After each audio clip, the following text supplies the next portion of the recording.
반갑습니다. 지금 이번 챕터는 실제로 투자, 실수 또는 이제 실패 사례를 통해서 우리가 이제 교훈을 얻고자 하는 챕터입니다. 이제 마지막으로 은퇴자가 절대 투자하면 안 되는 부동산 이제 5가지를 이제 설명드리면서 이번 챕터를 이제 마무리 지려고 하는데요. 우리가 돈을 버는 것도 중요하지만 지키는 게 훨씬 더 중요합니다. 오늘 내용 굉장히 중요하니까요. 집중해서 보시기 바랍니다. 자, 5가지가 있어요. 5가지. 자, 전제는 은퇴자입니다. 은퇴를 앞두고 있거나 이미 은퇴를 하신 분들은 하면 안 되는 부동산 5가지예요. 그러니까 이게 누구한테나 다 하면 안 되는 게 아니라 은퇴자면 하면 안 되는 그런 부동산 투자를 말씀드리는 겁니다.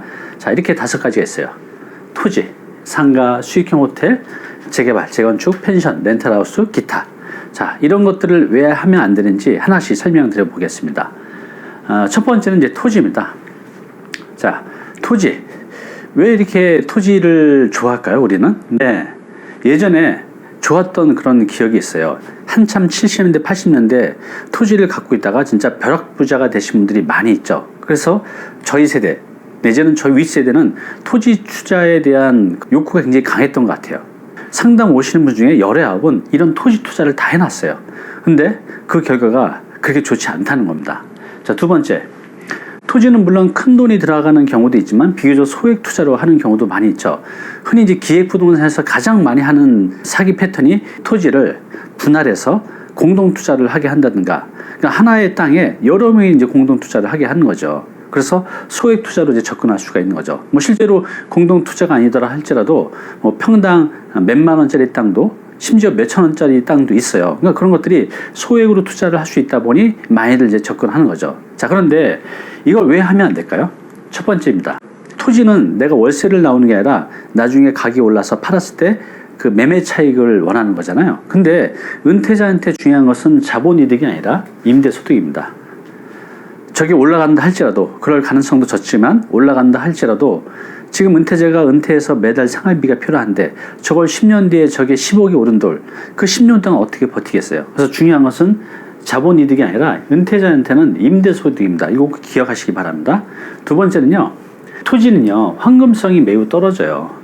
토지가 매매가 안 돼서 너무 걱정이라는 분들이 많이 오시는데 뭐 1년, 5년 이렇게 지나도 팔리지가 않는 경우, 이걸 팔려야 이거 갖고 뭔가 할 텐데 팔리기가 참 힘들다는 거죠. 점점 더 그럴 것 같아요.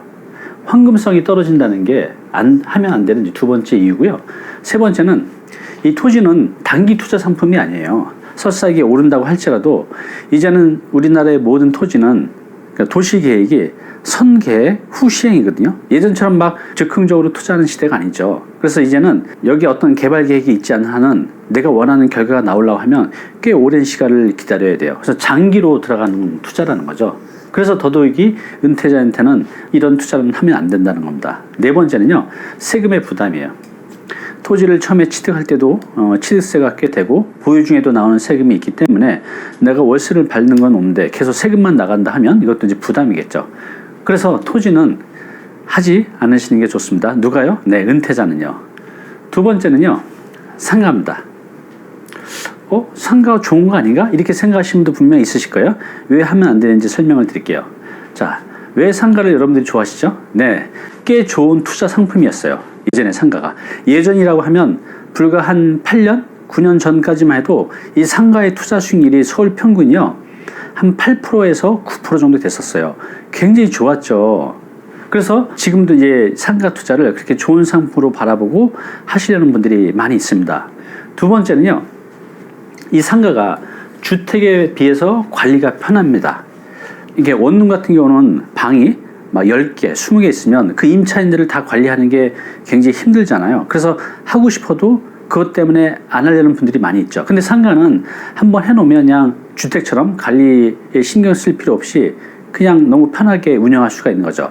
그래서 이런 유혹 때문에 상가를 또 많이 하시는데요, 하면 안 되는 이유가 있어요. 세상이 달라졌습니다. 왜 그럴까요? 네, 첫 번째, 저성장 시대입니다. 고성장 시대에는 뭐든지 잘 팔렸죠. 그런데 이제 상가가 예전 같지 않아요. 앞으로 이 저성장 시대는요, 이 상가는 안 좋습니다. 왜냐하면 지금 상가 투자 수익률이 여러분들 서울에 있는 거 한번 나온 거 보세요. 4%가 채 안 됩니다. 뭐 3%대. 그리고 택지 지구에서 분양하는 상가들 보면 분양가보다 가격이 다 떨어져 있습니다. 지금 심지어 세종신도시 같은 데서 인기리에 분양됐던 그런 상가들이 반토막이 났죠. 반토막이 나서 팔려도 지금 안 팔리고 있는 상태예요. 자, 두 번째는 이 이유 때문에 그렇습니다. 비대면 또 온라인 시장. 이번에 이 코로나 사태 때문도 그렇지만 그 이전에도 이미 온라인 시장이 확대되어 있었어요. 그래서 이제 사람들이 오프라인으로 가서 물론 구매하는 패턴도 있지만 이제는 앞으로 온라인에서 구매하는 게 아주 일반화됐습니다. 특히 이번 코로나 사태로 40대, 50대, 60대들도 내가 생존해야 되기 때문에 스마트폰으로 구입하는 걸 다 이제 배우고 이걸 이제 사용할 줄 알게 됐어요. 이제는 굳이 오프라인 매장에 가서 사지 않아도 된다는 거죠. 더 싸게, 더 편리하게, 더 쉽게 내가 살 수가 있는데 굳이 오프라인 매장을 가지 않는다는 거죠. 그래서 오프라인 상가 시장은 앞으로 더 힘들어질 겁니다. 세 번째는요, 자영업자의 증거예요. 지금 이 58년 개띠 세대 전후 세대들이 빠르게 은퇴를 하고 있거든요. 근데 은퇴를 하게 되면 계속 먹고 살아야 되는데 돈은 없고, 그러니까 이런 자영업 시장으로 계속 들어오게 되는 거죠. 그런데 지금 자영업자들이요, 중소기업청 통계에 따르면 은퇴자가 자영업을 해서 3년 내에 몇 명이나 생존할 것 같아요? 30명도 채 안 됩니다. 70명은 3년 내에 다 문을 닫아요. 그리고요, 5년을 추적하면요, 몇 명 정도 살아남을 것 같아요? 네, 통계적으로는요, 1명 살아남습니다. 즉, 창업을 하게 되면 5년 내에 99명이 문을 닫는다는 소리예요. 자, 그러면 여기 있는 이런 것들을 이제 종합해 보면 결국 이제 상가는요, 내가 상가를 갖고 있어요. 그러면 상가 임차인이 장사가 잘 돼서 내가 그 다음에 또 임대를 올리고 또 이번에 장사가 잘 돼서 또 임대를 올리고, 그래서 상가는 철저하게 수익형 상품이에요. 그래서 임대 수익이 올라가면 가격이 올라가고요, 임대 수익이 떨어지면 가격은 떨어집니다. 즉 내가 10억에 샀는데 장사가 잘 안 돼서 월세를 500만 원 받고 있는데 450으로 내리게 돼요. 또 장사가 안 돼서 나가게 되면 그 다음에 임대를 올릴 수 있을까요? 못 올립니다. 더 낮춰야 돼요. 그래서 지금은 상가의 임대 수익이 떨어지고 있는 시장이에요. 그래서 일반적으로 어설프게 상가 투자했다가 큰 손실을 보는 경우가 많이 있으니까요, 가능하면 상가 투자는 안 하시는 게 좋습니다. 자, 세 번째는요, 수익형 호텔입니다. 들어보셨죠? 분양형 호텔, 수익형 호텔. 신문에도 굉장히 많이 나왔었죠. 한 3년, 4년, 5년 전에 정말 그냥 신문에 도배가 됐었던 것 같아요. 많은 분들이 여기에 투자를 했죠. 지금도 간혹 나오고 있는데요. 자, 수익형 호텔. 왜 사람들이 이렇게 여기에 많이 투자를 했을까요? 첫 번째, 높은 수익률입니다.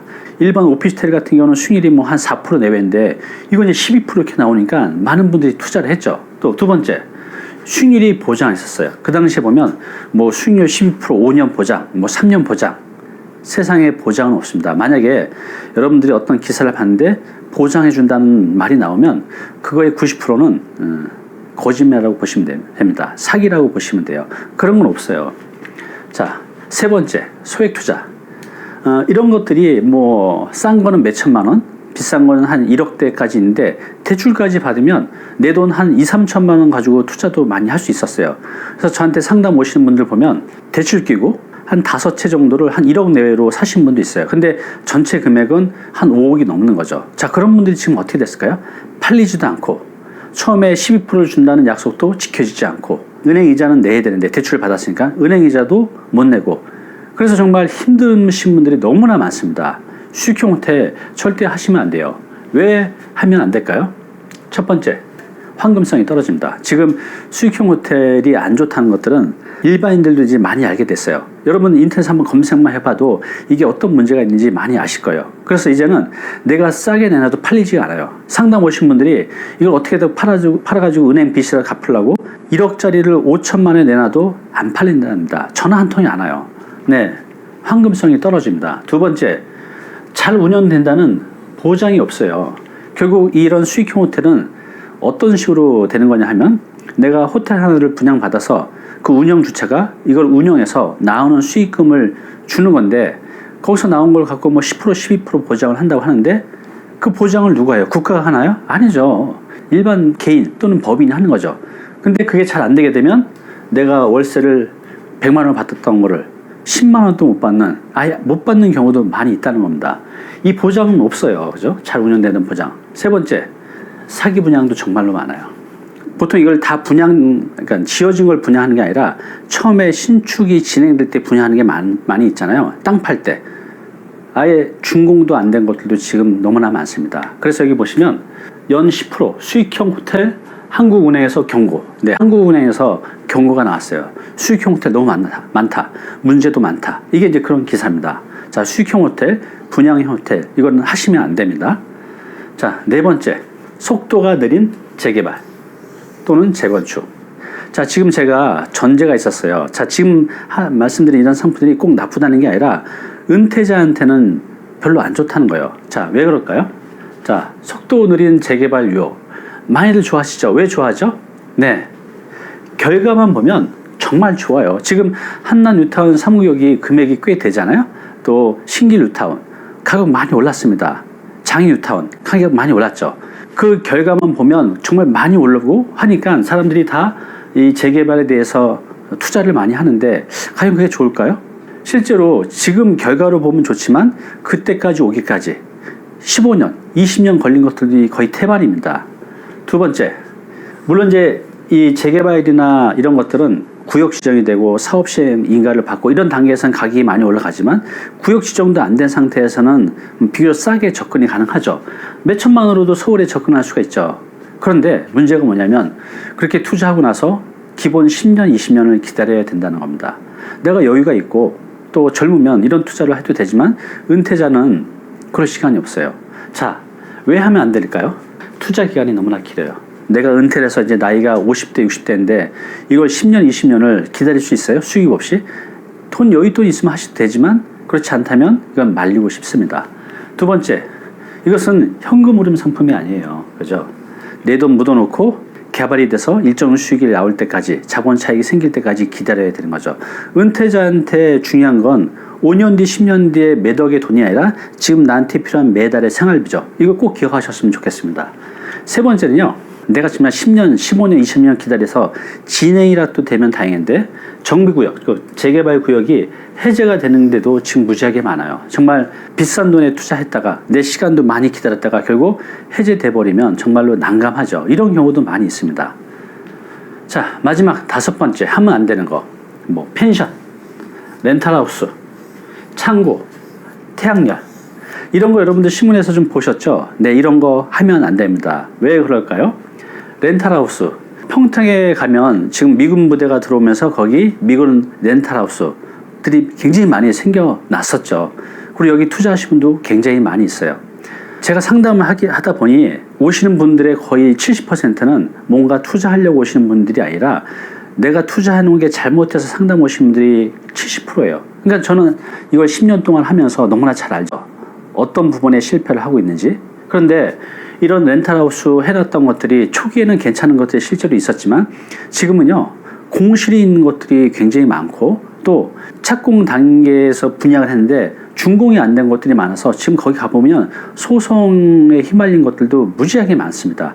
제가 아시는 분도 이 렌탈하우스 하나당 4억에 분양을 받았는데 중도금까지 내면서 내채면 16억이에요. 지금 이게 다 소송에 걸려서 경매에 넘어가고 굉장히 난감한 상황입니다. 절대로 이거 하시면 안 됩니다. 두 번째, 펜션. 의외로 많아요. 공기 좋은 데 가서 펜션 몇 개 지어놓고 거기서 살면서 펜션 운영하면서 노후를 보내야지. 참 그림은 좋은데 이게 그렇게 말대로 될까요? 힘듭니다. 여러분 주변에 펜션 이렇게 하셨던 분들 한번 수소문해서 찾아보세요. 결과가 어떻게 되는지. 열애아홉은요 안 좋습니다. 결국 팔고 나와야 되는데 그때 팔 때는 내가 투자한 돈이 10억이면 5억도 못 건집니다. 펜션 어설프게 시작하시면 절대로 안 됩니다. 세 번째, 창고, 태양열 주택. 여러분들이 잘 모르는 이상한 이제 수익형 호텔들이 되게 많아요. 수익형 부동산들 잘 모르시는 건 하면 안 돼요. 그죠? 그러니까 이런 것들 창고나 태양열 투자하셨다가 잘못되신 분도 많이 계시거든요. 그러니까 이런 거 어설프게 하시면 안 됩니다. 자, 그래서 지금 제가 말씀드린 은퇴자가 하면 안 되는 투자 상품을 말씀드리고 있는 겁니다. 누구한테는 안 좋다는 게 아니에요. 은퇴자는 다시 한번 말씀드리지만 매매 차익이 아니라 임대 수익이 중요해요. 그래서 토지, 상가, 수익형 호텔, 분양형 호텔, 또 개발 초기에 재개발, 재건축, 또 펜션, 렌탈하우스, 창고 이런 것들 하지 않으셨으면 좋겠습니다. 이제 마무리를 지면서 꼭 제가 담부를 드리고 싶어요. 은퇴자가 부동산 재테크할 때 기억해야 될 투자 원칙 5가지가 있어요.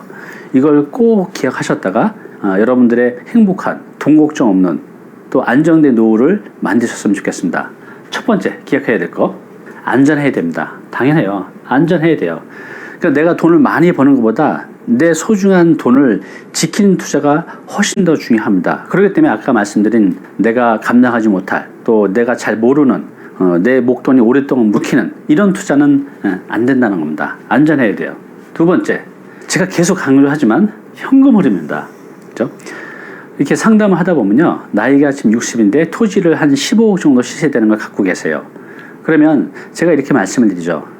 고객님, 이거 팔고 월세 나오는 상품으로 갈아타시면 어때요? 라고 하면, 이거 한 10년만 지나면 꽤 가격이 올라가기 때문에 기다렸다가 팔려고 해요. 나이가 지금 60대인데 10년 뒤면 70대예요. 극단적으로 말해서 그 사이에 내가 하늘나라도 갈 수가 있고, 또 그 10년이라는 그 세월을 지금 허리띠를 졸라매고 먹을 거 줄이고 놀러 못 가고 정말 그렇게 궁핍하게 살아야 돼요. 그런데 그런 선택을 하신 분들이 많다는 거죠. 그래서 우리한테는 10년 뒤에 10억보다 지금 매달 나오는 100만 원, 200만 원이 훨씬 더 소중하다는 거죠. 그래서 매매 차익이 아닌 현금 흐름을 만드는 게 중요합니다. 이것을 투자의 원칙으로 은퇴자분들은 생각하셨으면 좋겠어요. 자, 세 번째는요, 세금이 적어야 돼요. 취득, 보유, 이제 처분 단계에서 이제 세금을 적게 내야 되는데, 내가 어떻게 하면 세금을 적게 낼 수 있는지 그런 방법들을 제가 말씀드린 게 있잖아요. 그래서 세금이 적어야 된다. 왜냐하면 나한테 들어오는 수익은 세금을 다 제하고 남는 그 수익이잖아요. 자, 네 번째, 지속성. 안정적으로 이번 달은 내가 돈이 잘 들어오지만 다음 달에 잘 안 들어올 수 있고, 이번 해는 좋지만 다음 해는 안 좋을 수도 있잖아요. 그래서 가능하면 내 수익이 지속적으로 나올 수 있는 그런 안전한 상품을 하셔야 됩니다. 마지막 5번째는요, 임대소득이에요. 우리가 노후에, 은퇴 후에 내 집 한 채, 안전하게 나오는 임대소득, 이 2가지를 마련해 놓으면 사실 노후에 큰 걱정 없죠. 안정되게 살아갈 수가 있어요. 그래서 좀 여유가 되신 분들은 내 아파트 한 채, 조그만 아파트 한 채, 그 다음에 월세 나오는 안전한 부동산 상품 하나, 아니면 제가 앞에서 말씀드렸던 내가 아파트를 팔고 조그만 건물을 지어서 한 개층 거주하고 아래에서 나오는 임대소득으로 살아가는 방법도 있죠. 그래서 이런 상품을 만드는 걸 집중하셨으면 좋겠습니다. 이번 챕터에서는 우리가 이제 부동산을 투자하면서 실패 사례를 통해서 은퇴자가 하면 안 되는 그런 투자 5가지 말씀드렸고, 또 꼭 체크해야 되고 확인해야 될 5가지도 말씀드렸습니다.